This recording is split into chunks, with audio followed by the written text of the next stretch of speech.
purtroppo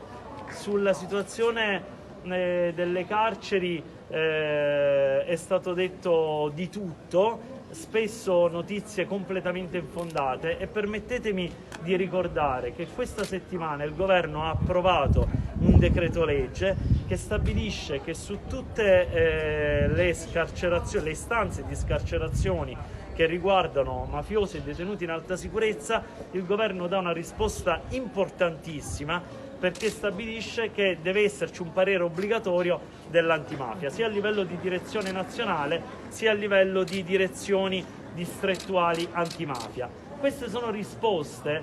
che rappresentano fatti a fronte delle numerose menzogne che sono state diffuse ai cittadini da parte soprattutto delle forze dell'opposizione. Dire che questo governo, che ci sono leggi di questo governo in base alle quali i mafiosi stanno uscendo dal carcere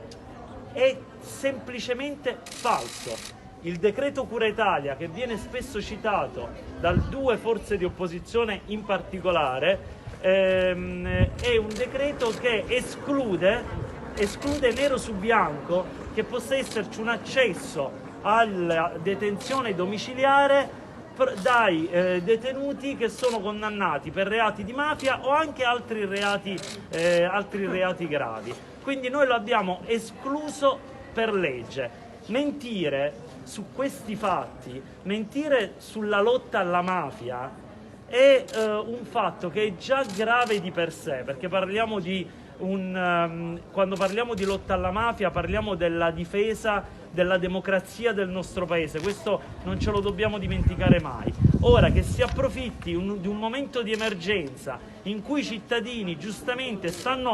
vogliono sapere cosa stiamo facendo, il lavoro che stiamo portando avanti per poter far rialzare il paese in una situazione di oggettiva difficoltà, mettere anche una parola in più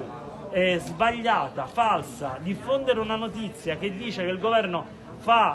grazie al decreto Cura Italia sono usciti i mafiosi, è un fatto grave che non può essere accettato, perché, ribadisco, il decreto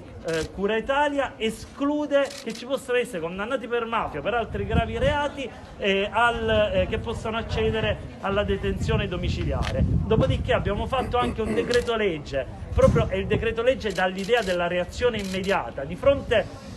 a fatti che per noi sono allarmanti. Siamo intervenuti dicendo ok, da ora in poi c'è il parere obbligatorio della direzione nazionale antimafia e della direzione distrettuale antimafia.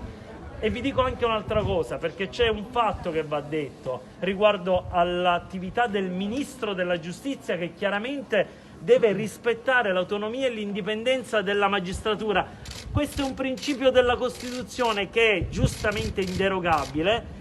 E di fronte a questo non è che ci sono altri commenti, sì però, no, c'è il punto di fronte a questo, c'è l'autonomia e l'indipendenza della magistratura che decide in piena autonomia, e il ministro semmai può fare tutto ciò che è nel suo potere insieme al governo, per portare avanti delle leggi come quella che abbiamo approvato in Consiglio dei Ministri, il decreto legge, e poi ha un'attività di accertamento. Io l'ho detto, laddove ci sono state anche delle piccole anomalie, dei campanelli di allarme, io ho disposto già tutti gli accertamenti che dovevo disporre. E aggiungo anche un'altra cosa, perché c'è un'altra cosa che il Ministro della Giustizia fa e che nessuno ricorda. Il Ministro della Giustizia mette la firma finale sulle persone che vengono sottoposte al regime del carcere di quell'articolo 41 bis.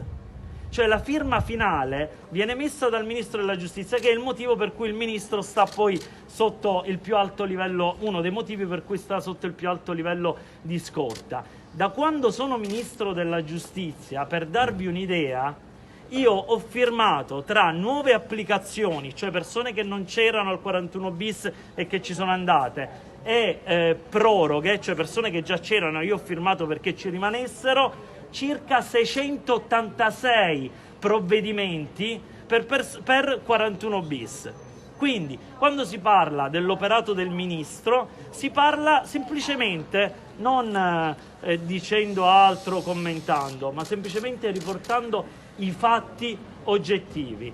Colgo l'occasione, tra l'altro, per augurare buon lavoro al vice capo del DAP Roberto Tartaglia, che è qui oggi perché ieri è entrato in possesso del suo ruolo, e siamo in attesa che il CSM risponda alla domanda che ho inoltrato ieri riguardo alla nomina come capo del Dipartimento dell'Amministrazione Penitenziaria del dottor Petralia. Due persone a cui auguro buon lavoro. Anche lì non faccio nessun commento se non dire che nel loro lavoro hanno impiegato tutte le loro energie nella lotta alla mafia, senza se e senza ma. E questo è un fatto importante ed è un riconoscimento che noi non dobbiamo mai dimenticare di rinnovare a tutti i servitori dello Stato, magistrati e forze dell'ordine, che ogni giorno mettono a rischio la loro incolumità per servire lo Stato e per lottare contro la mafia.